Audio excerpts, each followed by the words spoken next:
Capítulo 10. Cambio de herramientas. Cuando yo regresé a mi tierra, de mi primer viaje a Estados Unidos, llegué con una nueva herramienta para ayudar a mis oyentes. No es una herramienta física, sino mental y espiritual.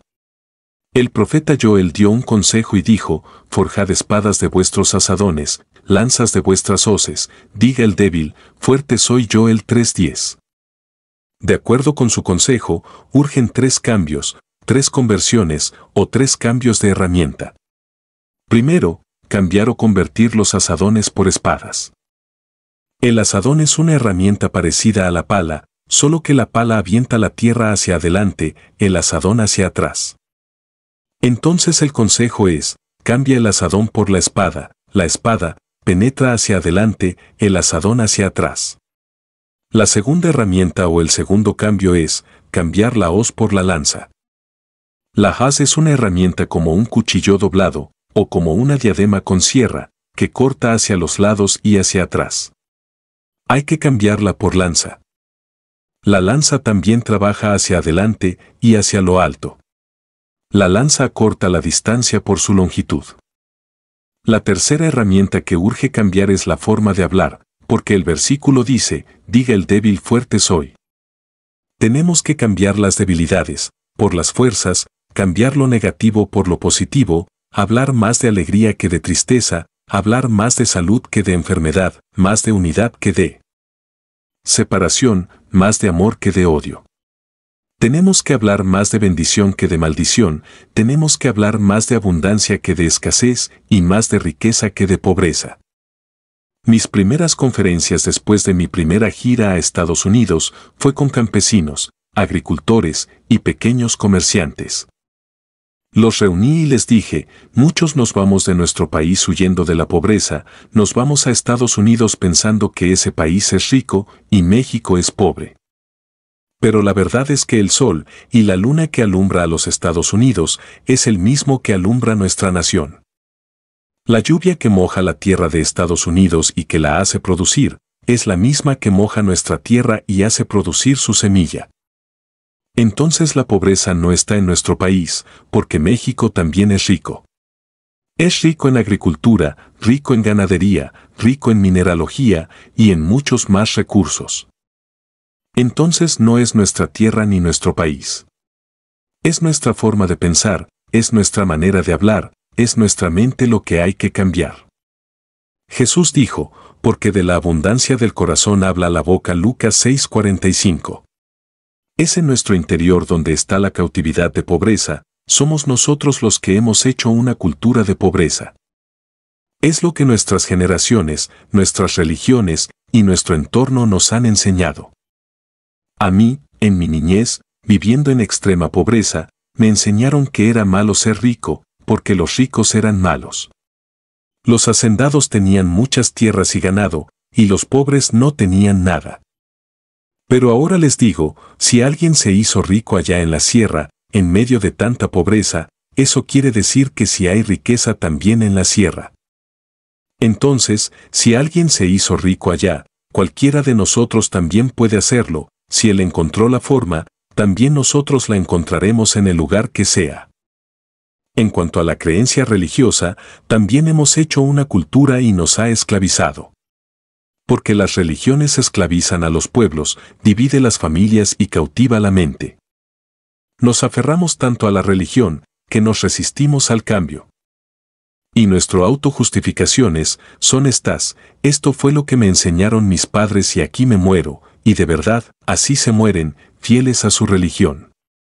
Ahora entiendo, no es nuestra culpa haber nacido en la pobreza, pero si morimos en ella, entonces sí será nuestra culpa. Porque en nosotros está el poder, para cambiar y desbaratar el nido que hicieron en nuestra cabeza las creencias erradas. Jesús dijo: el Espíritu del Señor está sobre mí, por cuanto me ha ungido para dar buenas nuevas a los pobres, me ha enviado a sanar a los quebrantados de corazón, a pregonar libertad a los cautivos y vista a los ciegos, a poner en libertad a los oprimidos. Lucas 4:18. Pero como ya les dije antes, si cerramos nuestros oídos para no aceptar la enseñanza, no puede entrar la fe para liberarnos. He seguido viajando a los Estados Unidos, dando conferencias con los paisanos que fueron a alcanzar el sueño americano. He felicitado a los que ya lo alcanzaron, me maravillo de ver sus triunfos, pero me entristece de ver mucho pueblo cautivo en los vicios. Están cautivos en el alcoholismo, cautivos en la drogadicción, en la vagancia y en la pobreza. Los he escuchado decir, me voy a regresar para mi tierra, de morirme de hambre aquí, mejor me muero en mi tierra. Algunos sí se regresan, pero al poco tiempo empiezan a renegar y culpar al gobierno. Reniegan como los 10 espías que fueron a la tierra prometida. La mente de Caleb en el libro de los Números, en sus capítulos 13 y 14, tenemos la historia de 12 espías. Moisés está muy cerca de entrar a la tierra que Dios le había prometido a los hijos de Israel. Dios les había dicho que la tierra era buena, que la tierra fluía leche y miel. Moisés escogió 12 príncipes y los envió para que espiaran la tierra y a sus moradores. Fueron y arriesgaron su vida por 40 días. Y regresaron para dar el informe a Moisés. 10 de ellos se expresaron de esta manera: la tierra donde fuimos es mala, esa tierra se traga a sus moradores. Esa tierra tiene gigantes, nosotros parecíamos langostas al lado de ellos. Entonces los otros 2, que eran Josué y Caleb, los hicieron callar diciendo, la tierra es buena, los racimos de uvas teníamos que cargarlos entre 2 personas, los gigantes son débiles, los tragaremos como pan. Dios se enojó con el pueblo que renegaba y con los que querían regresar para Egipto. Y dijo Dios, ciertamente todos los que me han tentado y no han oído mi voz, no entrarán a la tierra que fluye leche y miel. Pero a mi siervo Caleb, por cuanto hubo en el otro espíritu, él entrará con su familia a esa tierra. Aquí vemos a Caleb que tenía otro espíritu, o sea, otra manera de ver las cosas. El apóstol Pablo dijo, renovados en el espíritu de vuestra mente, Efesios 4:23. Veamos que Caleb y Josué tenían una mente positiva. Si Dios había dicho que la tierra era buena, ¿para qué contradecirle? ¿Para qué dar un informe negativo? Entonces renovemos el espíritu de nuestra mente y no culpemos nuestro país, ni a nuestro gobierno, ni a nuestro Dios. Porque así como queremos una buena patria para nuestros hijos, también nuestra patria demanda que le demos buenos hijos. Hay mucho pueblo que ya se hicieron ciudadanos de Estados Unidos, me maravillo de verlos viajar libremente sin fronteras, pero también me entristece ver mucho pueblo que aunque ya son ciudadanos, están jubilados, pensionados, aún así siguen cautivos. No tienen libertad financiera, no pueden viajar, la pensión que les dan no les alcanza. Muchos siguen pagando renta o pagando su casa a largo plazo. Los escucho quejarse, dejaron su juventud en el trabajo duro, se han dado por vencidos, ya no quieren hacer nada, pues ha llegado la vejez. A ellos les comparto otra declaración de Caleb. El pueblo de Israel ya había conquistado la tierra prometida, y es Josué el que está repartiendo los ejidos. Se le acerca Caleb a Josué y le dice, ¿te acuerdas cuando entramos a espiar la tierra? Yo tenía 40 años de edad, ahora tengo 85, pero tengo la misma fuerza que cuando tenía 40. Dame ese monte que nadie quiere, sé que ahí habitan los gigantes, pero yo tengo fuerzas y ganas de pelear para derrotarlos. Así que a Caleb no lo venció la edad, él obtuvo el monte que los jóvenes desecharon y él derrotó a los gigantes. Por eso, amigo, tú que ya entraste a la tercera edad, no te des por vencido. Todavía puedes planear, lucha por tu libertad financiera, no pongas por excusa la vejez. Todavía tenemos la promesa de vivir 120 años. Génesis 6:3. La redención de Ruth y Noemí. Hay otro pueblo que está luchando por hacerse ciudadano y con ansias espera la amnistía. Lamentablemente a algunos les llegó, pero no la supieron aprovechar y siguieron cautivos en sus razonamientos. Para algunos que todavía la están esperando, voy a citar 2 casos en la Biblia de amnistía y redención. 1. En el libro de Ruth. En sus 4 capítulos tenemos la historia de Noemí, su familia, y Ruth su nuera. Vino un hambre en la ciudad de Belén, tierra natal de Noemí. A causa de aquella escasez tuvieron que emigrar para otra tierra llamada Moab. Ella salió con su esposo Elimelec y sus 2 hijos, Malón y Kelión. Salieron en busca de una mejor vida. Llegaron a Moab y en un lapso de 10 años sufrieron una gran tragedia. Al principio todo iba bien, sus hijos se casaron, formaron su hogar, pero de pronto se presentó el infortunio. Inesperadamente Elimelec, el esposo de Noemí, murió. Noemí se quedó viuda, se refugió con sus hijos. Pero también sus 2 hijos Malón y Kelión murieron. Quedándose así sola con sus 2 nueras, Orfa y Ruth. Cuando de pronto se escuchó una buena noticia, Dios había visitado a Belén, su tierra natal. Ya había pasado la hambruna y había pan para comer. Ella habló con sus nueras y les dijo: regrésense cada una con su familia, yo me voy a regresar a mi tierra. Lloraron las 2 nueras, Orfa besó a su suegra y se despidió. Pero Ruth se quedó con Noemí, y le dijo: no me pidas que te deje, donde vayas tú iré yo, donde mueras tú moriré yo, tu pueblo será mi pueblo, y tu Dios será mi Dios. E iniciaron el viaje de regreso a Belén. Belén significa casa del pan. Cuando Noemí salió de la casa del pan fue porque los estantes estaban vacíos, pero con la visitación de Dios, ahora los estantes estaban llenos. Llegaron pues a Belén, Noemí y Ruth la moabita. Los ciudadanos de Belén se alegraron y exclamaron: ha regresado Noemí del extranjero. Pero Noemí estaba muy consternada por la tragedia que había vivido en Moab. Y les dijo: ya no me llamen Noemí, llámenme Mara. Y les dijo: ya no me llamen Noemí, llámenme Mara. Yo salí completa y ahora he regresado vacía. El nombre de Noemí significa placentera, el nombre de Mara significa amarga. Lo que Noemí quiso decir fue: yo salí alegre con mi familia, y hoy regresé con amargura en el alma. Había un hombre en Belén llamado Booz. Este hombre era muy rico, tenía muchas tierras y mucha cosecha. Él había sobrevivido y prosperado en medio de aquella hambruna. Le dijo Ruth a su suegra: voy a buscar qué comer, voy a levantar lo que se les quede a los cosechadores. Booz era pariente de Noemí, fue pues a pepenar desde muy temprano. Cuando llegó el dueño de aquellos campos y de aquella cosecha, se impresionó de ver a lo lejos a aquella joven, agitada por el sol, con su costalito colgado en los hombros, buscaba entre el rastrojo alguna espiga que se les hubiera quedado a los trabajadores.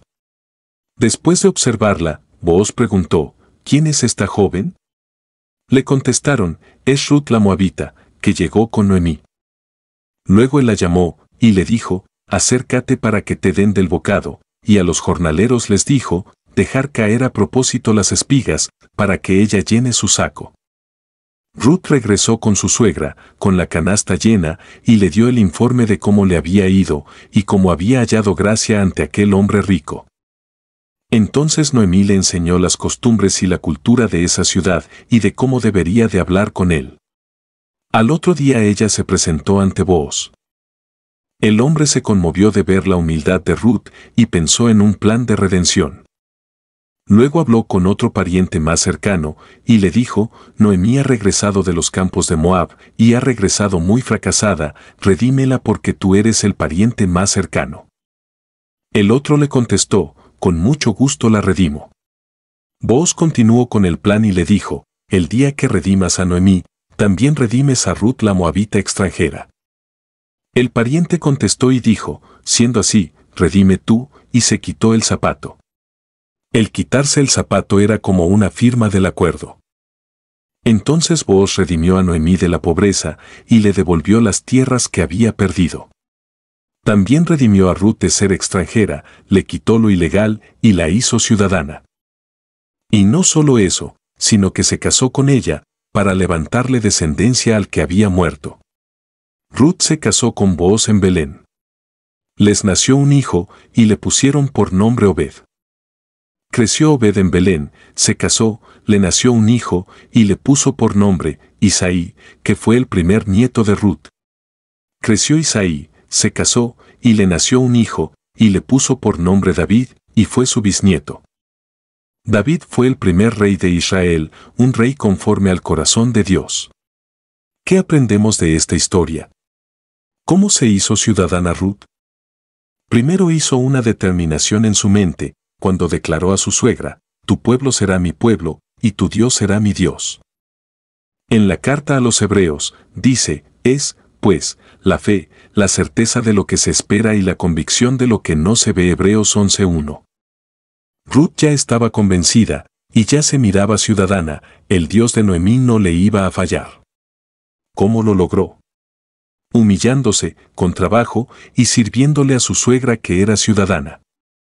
No le fue carga, sino al contrario proveía para darle de comer. Fue de esa forma que halló gracia ante las autoridades, que le dieron libertad económica, libertad en las fronteras. En la carta del apóstol Santiago, dice, Dios resiste a los soberbios y da gracia a los humildes. Santiago 4:6. La redención de la mujer gentil. El segundo caso de redención lo tenemos en el Evangelio de San Mateo. Dice así, saliendo Jesús de allí, se fue a la región de Tiro y de Sidón. Y he aquí una mujer cananea que había salido de aquella región clamaba diciéndole, Señor, Hijo de David, ten misericordia de mí. Mi hija es gravemente atormentada por un demonio. Pero Jesús no le respondió palabra. Entonces acercándose sus discípulos, le rogaron, diciendo, despídela, pues da voces tras nosotros. Él respondiendo, dijo, no soy enviado sino las ovejas perdidas de la casa de Israel. Entonces ella vino y se postró ante él, diciendo, Señor, socórreme. Respondiendo él, dijo, no está bien tomar el pan de los hijos y dárselo a los perrillos. Y ella dijo, sí, Señor, pero aún los perrillos comen de las migajas que caen de la mesa de sus amos. Entonces respondiendo Jesús, dijo, oh mujer, grande es tu fe, hágase contigo como quieres. Y su hija fue sanada desde aquella hora. Mateo 15, 21-28. En este pasaje hay otra extranjera gentil. Los gentiles para los israelitas eran ilegales, sin derecho a los milagros de los hijos de Israel. Esta mujer tenía una hija muy enferma por causa de los demonios, y los doctores no la podían curar. Era mucho su dolor por mirar a su hija sufrir. Dejó a su hija sola, y fue a buscar la sanidad. Pienso que su hija le decía, mamá no me dejes sola, los espíritus me atormentan.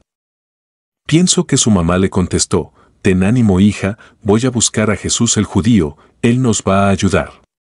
Pero mamá, ¿que no te das cuenta que nosotros somos gentiles? Y los gentiles no tenemos los derechos que tienen los judíos. Lo sé, hija mía, pero tú espérame con paciencia. Llega la mujer con Jesús, y le dice, Señor, Hijo de David, ten misericordia de mí. Notemos que no le pidió sanidad, sino que su primer clamor fue, por misericordia. Luego, mi hija está gravemente atormentada por un demonio. Pero Jesús no le respondió palabra, se quedó en silencio. Ella va con sus discípulos, los discípulos se molestaron, y fueron con Jesús, diciendo, despídela porque grita muy fuerte. La mujer regresa con Jesús nuevamente. Y en esta segunda vez, no le dijo Hijo de David, solo, dijo, Señor, socórreme. Jesús rompió el silencio, y dijo, no está bien tomar el pan de los hijos y echarlo a los perrillos. Gentiles, ella respondió sí Señor, pero también los perrillos se alimentan de las migajas que caen de la mesa de sus amos. Lo que ella está dando a entender es que también los extranjeros, los ilegales, claman por misericordia a sus amos. Y como la misericordia está aquí en la tierra, está al alcance de quien eche mano de ella. En ese momento su primer pedido de misericordia fue contestado. Jesús se impresionó, y le dijo, oh mujer, grande es tu fe, hágase contigo como quieres. Y su hija fue sanada desde aquella hora. La mujer reconoció que Jesús no solo era hijo de David, sino que también era Señor. Y Jesús la redimió, le dio la amnistía, la hizo ciudadana, con todos los derechos de los ciudadanos hijos de Israel.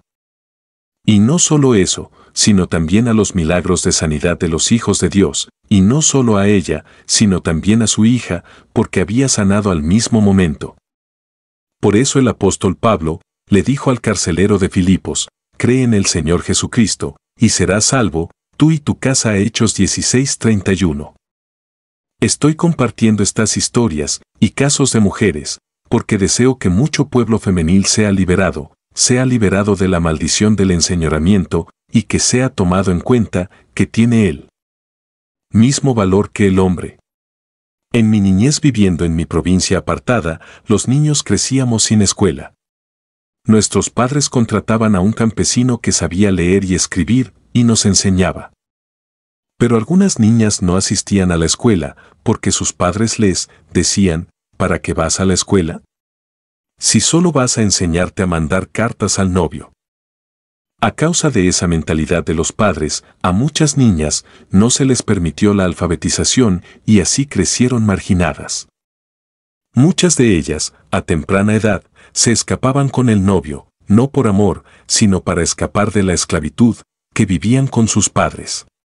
Desafortunadamente se encontraban con otra cautividad. Les tocaba un marido machista, celoso, vicioso y agresivo. Se les terminaba la esperanza de libertad, pero también a ellas, Dios les escucha su clamor. El pueblo liberado por el clamor de Esther. En el libro de Esther tenemos una historia: el pueblo de Dios estaba disperso y cautivo en Babilonia. En la ciudad de Azusa, capital del reino, el rey Asuero hizo una fiesta prolongada, con el fin de mostrar sus riquezas de la gloria de su reino. Terminada esta fiesta, añadió otros 7 días más, con el fin de mostrar la hermosura de su reina Vasti. Preparó la fiesta especial en el pabellón de oro. Todo estaba preparado para la reina, pero cuando él quiso presentar a su amada, ella no quiso venir y no se presentó. El rey se enojó tanto que no sabía qué hacer, se sentía avergonzado. Les dijo a los príncipes: ¿qué se debe hacer en este caso? Los príncipes le dijeron: destituyela del reino, para que todas las mujeres aprendan a obedecer a sus maridos y no deshonrarlos. Empezaron las elecciones para la nueva candidata y reunieron muchas jovencitas para la candidatura. Había en una provincia una joven llamada Hadasa, que después fue llamada Esther. Esta joven era huérfana de padre y madre. Mardoqueo era sobrino del padre de Hadasa, o Esther, cuando sus padres murieron. Mardoqueo la adoptó como su hija. Cuando fueron las elecciones, también fue traída Esther. El padre adoptivo, Mardoqueo, solo tuvo tiempo de decirle: hija, tú nunca vayas a decir que eres judía, porque somos de los cautivos dispersados, y ella guardó el secreto. Estuvo en preparación entre muchas doncellas, y se llegó el día señalado. Se llega el día de la presentación ante el rey. Fue pasando una por una, eran muchas doncellas candidatas. Seguían pasando, y cuando le tocó el turno a Esther, el rey se levantó y puso la corona real sobre la cabeza de Esther. ¿Qué miró el rey en Esther? Ella era huérfana, pobre, campesina y extranjera. Pero ella sabía lo que las otras candidatas no sabían. Esther sabía que el Dios de los judíos les había hecho una promesa. Salmo 68 verso 5 dice que Dios es padre de huérfanos y defensor de viudas. Esther, ya estando en su reinado, uno de los gobernadores, muy cercano al rey Asuero, llamado Amán, acusó a los judíos de irreverentes. Los acusó de rebeldes, traidores e insujetables a las leyes de Susa. Sobornó al rey para que firmara un decreto de muerte en contra de los judíos. El rey firmó el decreto. Todos los judíos, ancianos, jóvenes, mujeres y niños, morirían el día 13 del último mes del año en curso. Entonces Mardoqueo, padre de Esther, se humilló en ceniza y le mandó decir a la reina: estamos sentenciados a muerte, intercede ante el rey. Ella le contestó y le dijo: no puedo, porque el rey tiene una ley, hay pena de muerte para alguien que entre a su trono sin ser llamado. Ni yo puedo entrar, no he sido llamada en este tiempo. Mardoqueo le mandó decir: acuérdate que tú también eres judía, y si el rey se da cuenta, tampoco tú vas a escapar. Ella le mandó decir: pónganse en ayuno 3 días, todos los judíos. Yo también voy a ayunar, y al tercer día voy a entrar ante el rey. Si muero, que muera.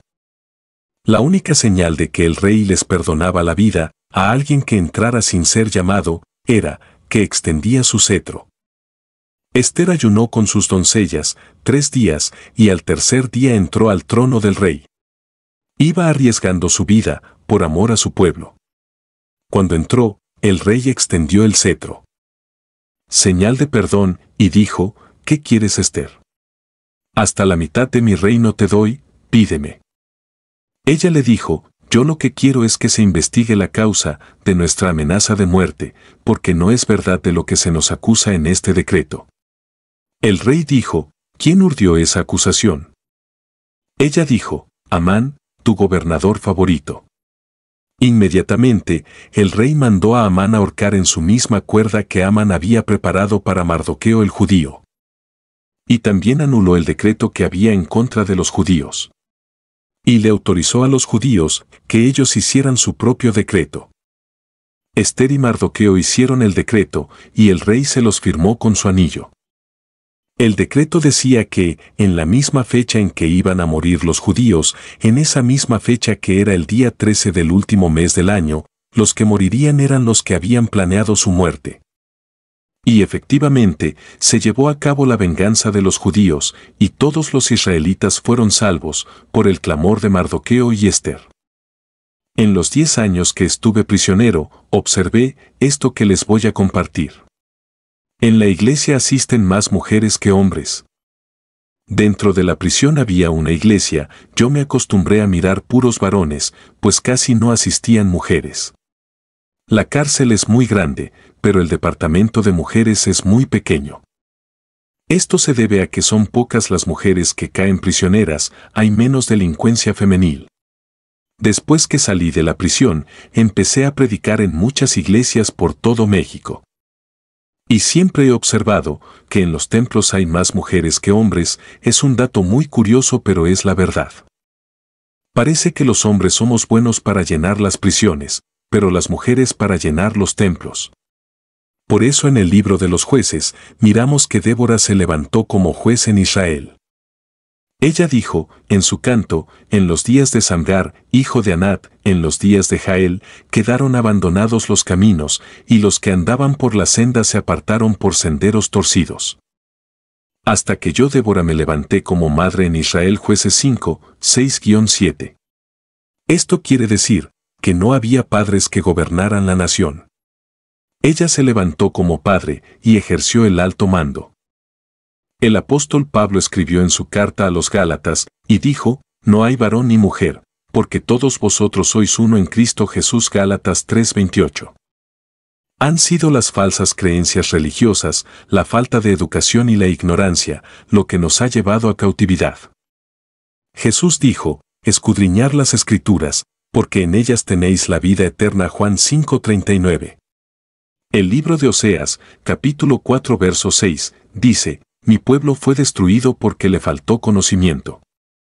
Esto quiere decir que la ignorancia nos controla y nos destruye. Por eso debemos preocuparnos por estudiar y por la educación de nuestros hijos y de nuestras hijas y aprender de los mejores maestros. Si analizamos el versículo que dice, mi pueblo fue destruido porque le faltó conocimiento, entendemos que no fueron las guerras las que destruyeron al pueblo, sino más bien, la falta de saber, la falta de información, eso fue lo que destruyó al pueblo. Así que si no queremos que la ignorancia nos destruya, cambiemos los odres viejos por odres nuevos.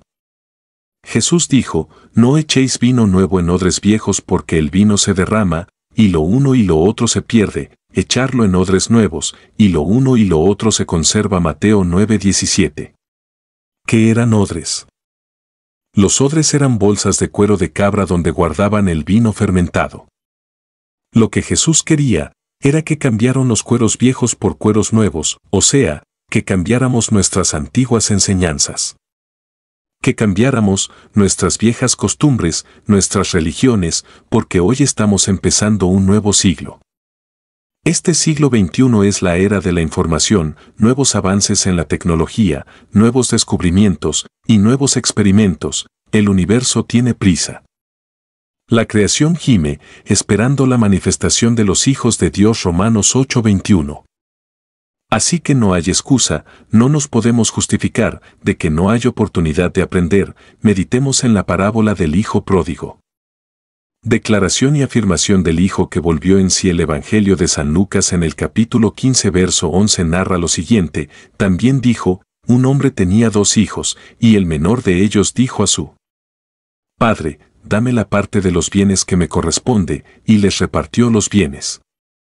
No muchos días después, juntándolo todo, el hijo menor se fue lejos a una provincia apartada, y allí desperdició sus bienes viviendo perdidamente. Y cuando todo lo hubo malgastado, vino una gran hambre en aquella provincia, y comenzó a faltarle. Y fue y se arrimó a uno de los ciudadanos de aquella tierra, el cual le envió a su hacienda para que apacentase cerdos. Y deseaba llenar su vientre de las algarrobas que comían los cerdos, pero nadie le daba. Y volviendo en sí, dijo, ¿cuántos jornaleros en casa de mi padre tienen abundancia de pan, y yo aquí perezco de hambre? Me levantaré e iré a mi padre, y le diré, Padre, he pecado contra el cielo y contra ti. Ya no soy digno de ser llamado tu hijo, hazme como uno de tus jornaleros. Y levantándose, vino a su padre. Y cuando aún estaba lejos, lo vio su padre, y fue movido misericordia, y corrió, y se echó sobre su cuello, y le besó. Y el hijo le dijo, Padre, he pecado contra el cielo y contra ti, y ya no soy digno de ser llamado tu hijo. Pero el padre dijo a sus siervos, sacad el mejor vestido, y vestidle, y poner un anillo en su mano, y calzado en sus pies. Mateo 15, 11-22. En esta parábola miramos que el padre del muchacho era muy rico, era un hacendado, un agricultor y empresario. Por lo tanto, al jovencito no le hacía falta nada. Él no sabía qué cosa era escasez, ni pobreza. De pronto le cruzó un pensamiento en su cabeza, un pensamiento de ir a probar los deleites que ofrece el mundo, y lo llevó a cabo. Le dijo a su padre, dame mi parte de herencia, que me corresponde por ser tu hijo. El padre, con dolor en su corazón, hizo cuentas del valor de sus propiedades, y le dio su parte correspondiente. El hijo se fue a una provincia apartada. ¿Por qué a una provincia apartada? Para que nadie de sus parientes le llamara la atención. Llegando a esa provincia, empezó a vivir perdidamente con sus amigos, mujeres y muchos vicios. Al principio todo iba bien, pero de pronto, todo lo empezó a faltar, pues él no sabía de egresos, solo sabía de ingresos, no sabía de escasez, solo de abundancia. Vino una gran hambre a la provincia donde él estaba, fue tan grande la crisis que todos lo dejaron solo. Él empezó a pedir ayuda, pero nadie le daba nada, y fue y se acercó a uno de los granjeros sobrevivientes. Le dieron trabajo de apacentar cerdos. Cuando él les daba el alimento a los cerdos, deseaba llenar el vientre de las algarrobas que comían, pero no podía comer. ¿Por qué no podía comer del mismo alimento? Porque el cerdo tiene otra naturaleza, el cerdo podía comer suciedad, el muchacho no. Estando en esa condición lastimosa, algo le ocurrió en su cerebro. El verso 17 dice, y volviendo en sí. Eso nos muestra que él no estaba en su cabal juicio, como si estuviera en estado de coma, que no razonaba, o como si lo hubieran despertado con shock eléctrico. Después de volver en sí, lo primero que pensó fue en la abundancia de pan que había en la casa de su padre. Recapacitó, y dijo, me levantaré e iré a mi padre, y le diré, Padre, he pecado contra el cielo y contra ti. Ya no soy digno de ser llamado tu hijo, hazme como a uno de tus jornaleros. Notemos que él, ahora estaba consciente que tenía un problema doble. Un problema con el cielo y un problema con el Padre terrenal. Puso en primer lugar el problema celestial, y luego el problema terrenal. Primero pensó y luego actuó. No tenía transporte para regresar, no tenía dinero para el pasaje, sus zapatos rotos, su ropa andrajosa. Todo esto le había sucedido por su pensamiento equivocado que había llevado a cabo voluntariamente. Pero ahora estaba sano de su mente y aunque había perdido sus bienes y sus recursos, tenía vida y salud. Apuntó su brújula hacia la casa de la abundancia y empezó a caminar. El padre lo divisó de lejos, el hijo venía caminando paso lento por el cansancio. Antes de llegar al patio, lo encontró su padre. El muchacho dijo: «Padre, he pecado contra el cielo y contra ti, ya no soy digno de ser llamado tu hijo». Ya no pudo hablar más, porque el padre le cortó la frase con un abrazo fuerte y un beso en el cuello. El padre les dijo a los jornaleros: «Traigan el anillo, traigan la mejor ropa, maten el becerro gordo, y hagamos fiesta, mi hijo se había perdido y ha sido hallado, había muerto, pero ha revivido». ¿Por qué el padre no dejó al hijo que completara su frase de «hazme como uno de tus jornaleros»? Porque era su hijo, no era jornalero. El muchacho no había perdido la naturaleza de hijo. En esta historia encuentro la clave y el porqué de muchas cosas que nos acontecen. Este muchacho no le echó la culpa a nadie de su fracaso, porque nadie lo obligó a salirse de su casa, fue su propio pensamiento. Por lo tanto, cuando volvió en sí, tampoco le pidió ayuda a nadie. Él dijo: «Me levantaré», y se levantó, para hacer la voluntad de Dios aquí en la tierra, como en el cielo. Esta historia nos enseña a poner nuestro pensamiento en orden y despertar de nuestro estado de coma. No culpar a nadie y aceptar nuestra equivocación. Dar gracias a Dios por las crisis, porque ellas nos hacen clamar al cielo y nos hacen ponernos a cuenta con nuestros padres biológicos y patriarcales.